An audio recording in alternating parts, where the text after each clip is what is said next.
नीयत सच्ची हो तो पूरी कायनात आपके हक में खड़ी हो जाती है। ਮਾਨ ਸਰਕਾਰ ਨੇ ਨਹਿਰੀ ਪਾਣੀ ਦੀ ਸਮੱਸਿਆ ਨੂੰ ਨਜਿੱਠਣ ਵਾਸਤੇ ਬਹੁਤ ਵਧੀਆ ਕੰਮ ਕੀਤੇ ਆ। ਸਾਡੇ ਖੇਤਾਂ ਨੂੰ ਪਾਣੀ ਪੂਰਾ ਲੱਗਣ ਲੱਗ ਪਿਆ ਜੀ। माझा, मालवा, दुआबा और पुआध के इलाके दुआएं दे रहे हैं। ਮਾਨ ਸਰਕਾਰ ਦਾ ਬਹੁਤ ਬਹੁਤ ਧੰਨਵਾਦ ਕਰਦੇ ਹਾਂ। ਇਸ ਜੂਨ ਜੁਲਾਈ ਜਦੋਂ ਝੋਨੇ ਦੀ ਫਸਲ ਹੋਊਗੀ ਇਹ 85% ਤੇ ਪਹੁੰਚ ਜਾਾਂਗੇ। पिछले 12-13 साल से ये नहीं देख रहे होंगे किसी अखबार की इतनी हिम्मत और इतनी औकात है कि वो सेंट्रल गवर्नमेंट के खिलाफ किसी बड़े मसले के खिलाफ खबर छाप दे। और खासकर वो अखबार जो राग दरबारी कर रहे हैं पिछले इतने सालों से, सरकार के मुखपत्र कहे जा रहे हैं, उनको मोटा विज्ञापन आता है। तो एकाएक उनमें हिम्मत कहाँ से आ जाती है सरकार के मंत्रियों के, अधिकारियों के और सरकार की चीजों के खिलाफ छापने की? तो इस पे यार किसी को भी शक होगा।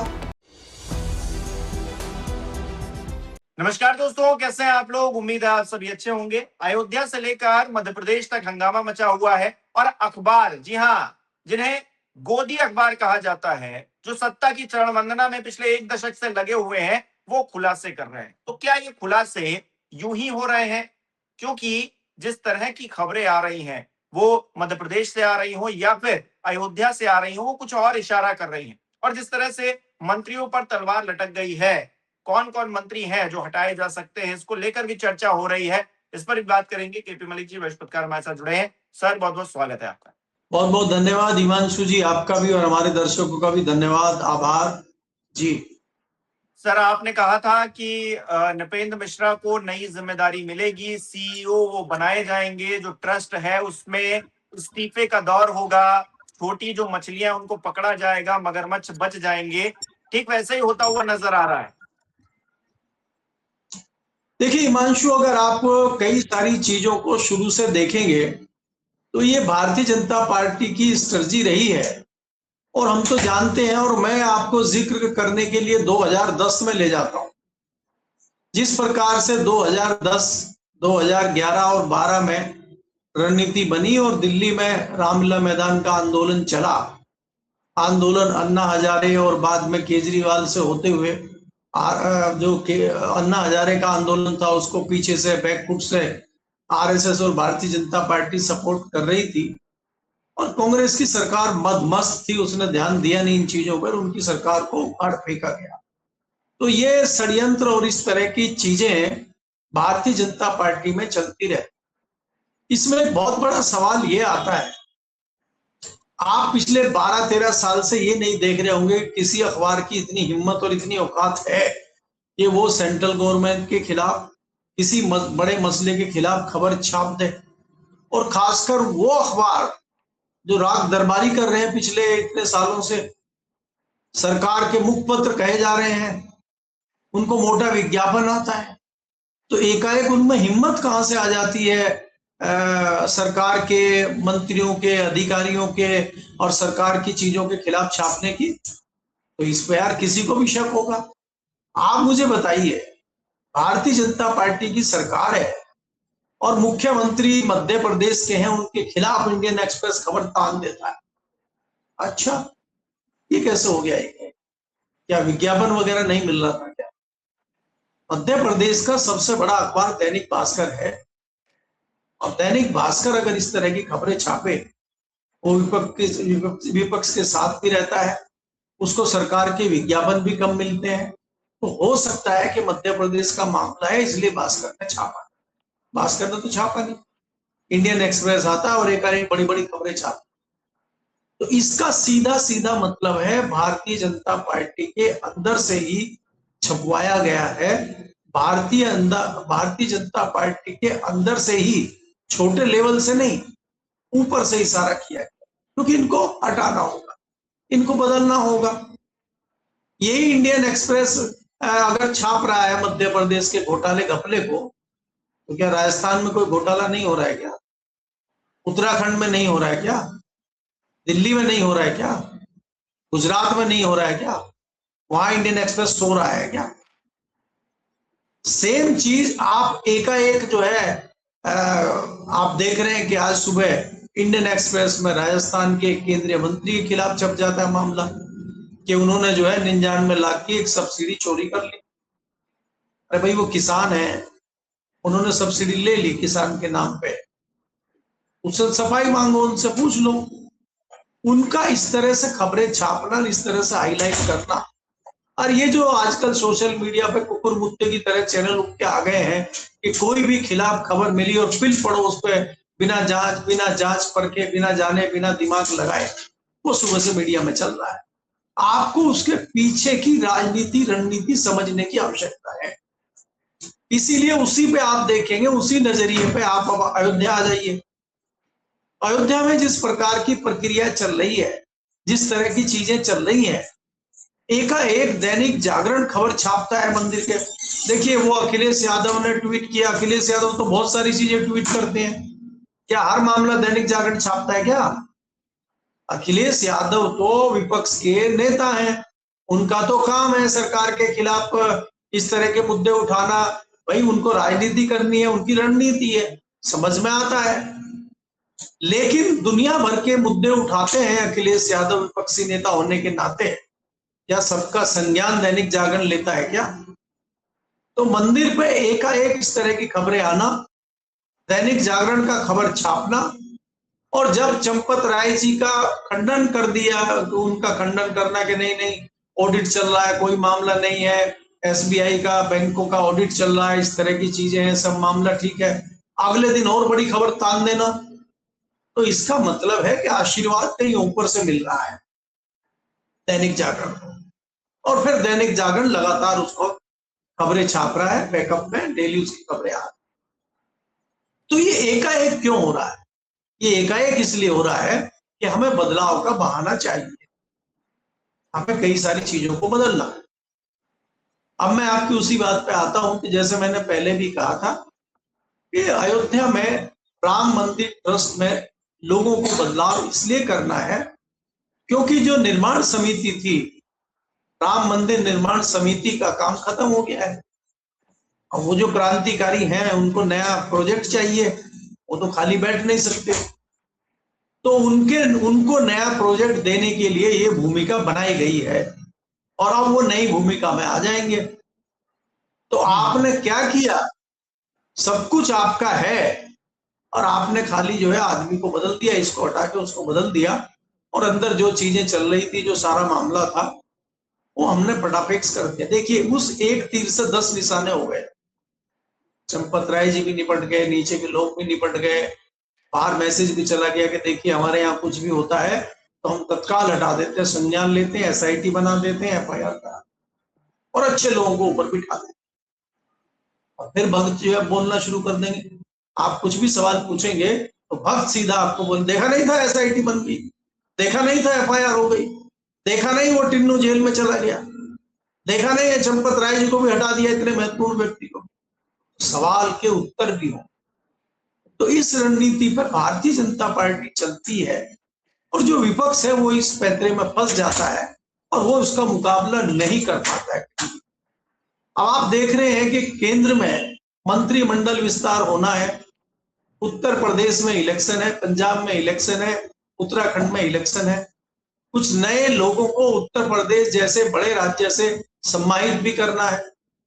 उत्तर प्रदेश के एक जो केंद्रीय मंत्री थे वो प्रदेश के अध्यक्ष बन गए हैं, तो उनका जो है मंत्रालय खाली होगा, तो वहां किसी नए व्यक्ति को लाना है।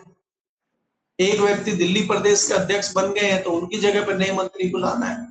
तो तमाम बदलाव भारतीय जनता पार्टी में करना है। अब क्योंकि उत्तर प्रदेश में इलेक्शन है, जाट भी एक वेस्टर्न यूपी में बड़ा चेहरा कोई जाट का नहीं है आज मंत्रालय में भारतीय जनता पार्टी का। भारतीय जनता पार्टी में जाटों के नाम पे जयंत चौधरी हैं, वो राष्ट्रीय लोकदल से हैं, वो सहयोगी दल के हैं। तो भारतीय जनता पार्टी में कोई जाट चेहरा आज केंद्र में मंत्री नहीं है, और वो राजस्थान के मुख्यमंत्री, राजस्थान के केंद्रीय मंत्री थे भगीरथ चौधरी, तो राजस्थान में भी कोई आवश्यकता नहीं है। तो इसलिए उनको हटा के उनकी जगह पे उत्तर प्रदेश के किसी जाट भाजपा के नेता को मंत्री बनाया जाए। ये प्रक्रिया हो सकती है भारतीय जनता पार्टी की, क्योंकि यहाँ चुनाव है। तो ये सोचते हुए उनको हटाना है। अब उनको एकाएक हटाएंगे तो शायद ठीक नहीं रहेगा, लेकिन उनके ऊपर एक लांछन लगा दो, एक आरोप लगा दो, तो शायद उनको हटाना आसान होगा। तो ये प्रक्रिया भी हो सकती है और भारतीय जनता पार्टी तो इस मामले में निपुण है। तो ये सारी चीजें जनता को दिखाने के लिए, भ्रमित करने के लिए चलती हैं, जो कि हमारे मीडिया के साथी इस चीज को नहीं समझ पाते हैं। और इंडियन एक्सप्रेस ने छाप दिया है, इंडियन एक्सप्रेस ने मोहर मार दी है, उसने जो है बता दिया है। इस क्या इंडियन एक्सप्रेस में सारी चीजें छप गई तो वो सच होती है क्या? इंडियन एक्सप्रेस कोई ब्रह्मांड से आया हुआ हॉलमार्क देने वाली कंपनी है क्या? इंडियन एक्सप्रेस गलत नहीं छाप सकता था क्या? इंडियन एक्सप्रेस ने पिछले 10 सालों में कितने घोटाले घपले छापे, कितने स्टिंग ऑपरेशन किए, जानकारी दे इंडियन एक्सप्रेस। तो इसलिए क्या है कि पिछले 10 सालों से जिस प्रकार से हम देख रहे हैं, तमाम बड़े मीडिया संस्थान राग दरबारी बने हुए हैं। तो हमें ये शंका है कि ये जो खबरें एकाएक इस तरह की छप रही है, इसमें कहीं ना कहीं सरकार की कोई बड़ी रणनीति है अपने संगठन को बदलने के लिए, विपक्ष को शांत करने के लिए। क्योंकि आप देखेंगे अभी मानसून सत्र आ रहा है, तो भारतीय जनता पार्टी के मंत्रियों के लिए जवाब देने के लिए इस तरह की चीजें रहे। और भारतीय जनता पार्टी के ऊपर जिस प्रकार से आरोप लगता है कि इस्तीफा नहीं लेते हैं, हटाते नहीं है, तो इस तरह के लोगों को हटा के ये कह सकेंगे कि देखिए हमारे मंत्री के ऊपर खाली 99 लाख का इस तरह का आरोप लगा था और प्रधानमंत्री जी ने तत्काल उनको हटा दिया। और तो उस पर मेज थपथपाने लगेंगे लोग और तालियों की गड़गड़ाहट हो जाएगी और विपक्ष की आवाज दब जाएगी और जो असली खेला दाएं बाएं चल रहा हो चलता रहेगा। तो इस चीज को मीडिया नहीं समझ पा रहा है, मुझे ऐसा जी। अच्छा सर, कहा यह जा रहा है कि जो बड़े बड़े नेता हैं, मान लीजिए वित्त मंत्री हैं या फिर शिक्षा मंत्री हैं, इन सबको हटाया भी जा सकता है। ये सुगबुगाहट क्यों हो रही है? हालांकि शिक्षा मंत्री को लेकर तो तथ्य है कि जिस तरह से पेपर लीक हो रहा है, महाराष्ट्र में एक और पेपर लीक टीईटी का हो गया, तो उनको हटाने की मांग हो रही है। इकोनॉमिक स्थिति अच्छी नहीं है, वित्त मंत्री भी जो है उन पर तलवार लटकी हुई है। तो तमाम ऐसे मंत्री हैं, तमाम ऐसे लोग हैं जिन पर सोटा चल सकता है, ये कहा जा रहा है। लेकिन क्या चलेगा? क्योंकि इस सरकार में मतलब इस्तीफे तो होते नहीं है, हटाया तो जाता नहीं है, फिर हटाएंगे तो बेइज्जती नहीं हो जाएगी मोदी जी की? नहीं, इसीलिए मैं कह रहा हूं ना, हटाना ये होता है कि जैसे हम पहली सरकारों में देखते थे कि मंत्री के ऊपर आरोप लगा और तत्काल उसका इस्तीफा प्रधानमंत्री ने ले लिया। मनमोहन सरकार में चाहे आप गृह मंत्री शिवराज पाटिल का इस्तीफा देखें, चाहे रेल मंत्री पवन बंसल का इस्तीफा देखें, और चाहे कानून मंत्री अश्विनी कुमार का इस्तीफा देखें, या मुख्यमंत्री महाराष्ट्र का इस्तीफा चौहान का देखें, तो ये सारी चीजें हैं कि तत्काल एक्शन हुआ और उनको हटाया गया। भारतीय जनता पार्टी में ऐसा नहीं है। भारतीय जनता पार्टी अगर अभी बदलाव करती है, हटाती है, तो वो ये दिखा के नहीं हटाएगी कि हमने इनके ऊपर एक्शन किया है। अगर निर्मला सीतारमण को हटाया जाता है और उनकी जगह पे आरबीआई के जो पूर्व गवर्नर हैं उनको वित्त मंत्री बनाया जाता है, तो ये बदलाव की प्रक्रिया है। और निर्मला सीतारमण को हटा के एक बड़ी महत्वपूर्ण दूसरी कोई जिम्मेदारी तत्काल दी जाएगी, ताकि लोग ये आरोप ना लगा सके कि उनको हटाया गया है। धर्मेंद्र प्रधान को अगर हटाया जाता है, जिसकी संभावना अधिक है क्योंकि उनका नाम बहुत उछल गया है, तो लेकिन भारतीय जनता पार्टी का ये मामला है कि उनको महत्वपूर्ण जिम्मेदारी जरूर मिलेगी, चाहे वो उड़ीसा में मिले, चाहे वो केंद्र में कोई दूसरी जिम्मेदारी मिले। ये ठप्पा ये लोग नहीं लगवाएंगे कि हमने हटा दिया और उनको पैदल कर। तो इसलिए भारतीय जनता पार्टी जनता को ये मैसेज देना चाहती है कि हम स्ट्रॉन्ग हैं, हम सच्चे हैं और हम विपक्ष के दबाव में कतई नहीं आ रहे। तो विपक्ष कल को इसको बुनाए कि हमने हल्ला किया, हमने आंदोलन किया, हमने मांग की और सरकार झुक गई और सरकार ने मंत्री को हटा दिया, ये मैसेज ये बाहर नहीं देने जाना चाहिए। ये मैसेज बाहर नहीं जाना चाहिए, हमने खुद हटाया हुआ, हमें ये मैसेज जाना। क्योंकि मोदी जी जो महामहिम है, मोदी जो महामानव है, वो दूसरों के दबाव में नहीं आते। अब वो ये नहीं कहना चाहते कि किसानों का आंदोलन जो था कि किसान जीत गए, किसान विजयी रहे, ये नहीं है। वो मोदी जी की जो तपस्या थी उसमें कमी रह गई, इसलिए मोदी जी ने वो जो है पीछे हट गए और उन्होंने कहा कि भाई ठीक है हम इसमें देख लेंगे। तो मोदी जी ने किया, किसानों ने कुछ नहीं, किसानों से नहीं डरे। तो इसलिए वो जो है श्रेय खुद लेंगे, वो श्रेय विपक्ष को या किसी और को नहीं देंगे। ये रणनीति भारतीय जनता पार्टी की और भाजपा की, मोदी सरकार की रणनीति है। यही चल रही है, पिछले 1.5 दशक के लगभग हो गया है इसको, और यही आगे चले। चाहे आप पार्टी में देखिए, पार्टी में 2014 में सरकार में आने से पहले भी अगर 13 का साल देखें, तब भी मोदी जी ने हर चीज का श्रेय खुद लिया है। फिर सरकार बनने के बाद श्रेय लिया, मां गंगा ने इनको वहां बुलाया था बनारस में, मां गंगा ने बुलाया था, इन्हीं को बुलाया था, किसी और को नहीं बुलाया था। राजनाथ को या भारतीय जनता पार्टी को या संघ के मोहन भागवत को या भारतीय जनता पार्टी को या आरएसएस को नहीं बुलाया, मोदी जी को बुलाया। और मंदिर जो बना है वो भारतीय जनता पार्टी ने नहीं बनवाया, न संघ ने बनवाया, मोदी जी ने बनवाया। तो श्रेय वहां जाना चाहिए। तो इसलिए श्रेय लेने के लिए ये सारे जितने आप जो है चीजें देख रहे हैं, आपकी चारों तरफ घूम रही हैं, ये सिर्फ वो श्रेय लेने और देने का काम चल रहा है।